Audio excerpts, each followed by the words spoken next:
തെരഞ്ഞെടുപ്പ് പ്രചരണം വളരെ സജീവമായി തന്നെ എല്ലാ മണ്ഡലങ്ങളിലും പോവുകയാണ്. ഇടതുപക്ഷ സ്ഥാനാർത്ഥികൾ ഒന്നും രണ്ടും വട്ടം മണ്ഡല പര്യടനം പൂർത്തിയാക്കി മൂന്നാം വട്ട മണ്ഡല പര്യടനത്തിലേക്ക് കടക്കുകയാണ്. ഹൈറേഞ്ചിലേക്ക് പോയാൽ ഇടുക്കി വലിയ ആവേശമാണ്. അവിടെ പല രീതിയിലുള്ള വിവാദങ്ങളൊക്കെ ഇങ്ങനെ ഉയർന്നു വരുന്നുണ്ട്. അധ്വാനികളായ മനുഷ്യരുടെ നാടാണ്, നല്ല ധൈര്യമുള്ള മനുഷ്യരുടെ നാടാണ്, പ്രകൃതിയോട് മല്ലിട്ട് ജീവിക്കുന്ന ആൾക്കാരാണ്. അപ്പോൾ അവിടുത്തെ LDF സ്ഥാനാർത്ഥി ജോയ്സ് ജോർജും സ്വാഭാവികമായിട്ടും നല്ല രാഷ്ട്രീയമുള്ള ആൾ തന്നെയാണ്. അദ്ദേഹത്തിൻ്റെ വാർത്താ സമ്മേളനം കഴിഞ്ഞ ദിവസം നടന്നിരുന്നു. മാധ്യമപ്രവർത്തകരുടെ ഓരോ ചോദ്യങ്ങൾക്കും വളരെ കൃത്യമായിട്ടാണ് ജോയ്സ് മറുപടി നൽകിയത്. ദേശീയ രാഷ്ട്രീയത്തിൽ തുടങ്ങി ഇടുക്കിയുടെ പ്രാദേശിക വിഷയങ്ങളിലേക്ക് വരെ വെളിച്ചം വീശുന്ന സംവാദമായി മാറി ജോയ്സ് ജോർജിന്റെ പത്രസമ്മേളനം. വന്യമൃഗ ആക്രമണങ്ങളിൽ നിന്നുള്ള ശാശ്വത പരിഹാരത്തിന് കർമ്മ പദ്ധതി തയ്യാറാക്കുമെന്ന് ജോയ്സ് പറഞ്ഞു.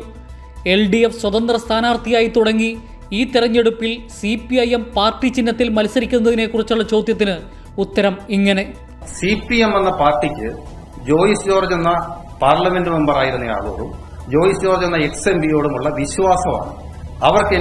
അവരെ എന്നിൽ കാണുന്ന ആ വിശ്വാസമാണ് CPM പോലൊരു പാർട്ടി അവരുടെ ചിഹ്നത്തിൽ മത്സരിക്കാൻ വീണ്ടും എന്നെ നിയോഗിക്കുന്നത്.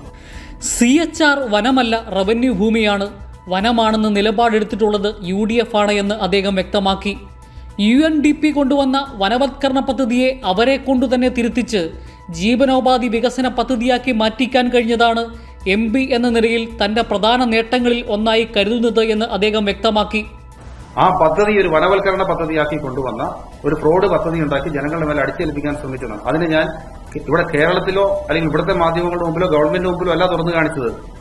UNDPന്റെ മുമ്പിൽ തുറന്നു കാണിച്ച് UNDPയെ കൊണ്ട് ഇൻഡിപെൻഡന്റ് എൻക്വയറി നടത്തിച്ച് UNDPയെ കൊണ്ട് ആ പദ്ധതി ഫ്രോഡ് പദ്ധതിയാണെന്ന് റിപ്പോർട്ട് ഉണ്ടാക്കിയിട്ട് ആ പദ്ധതിയെ നമ്മൾ വീണ്ടും റീഡ്രാഫ്റ്റ് ചെയ്യിച്ചു എന്നുള്ളിടത്താണ് ഞാൻ എന്റെ നേട്ടം വിജയമായി ഞാൻ പറയുന്നത്. അത് ഞാൻ ഒരുപക്ഷെ പാർലമെന്റ് അംഗം എന്ന നിലയിൽ ഈ ഇടപെടൽ നടത്തിയതിനകത്ത് എന്റെ ഏറ്റവും പ്രധാനപ്പെട്ട നേട്ടങ്ങൾ ഏതാണെന്ന് ചോദിച്ചാൽ അതിലൊന്നായി അത് പറയും.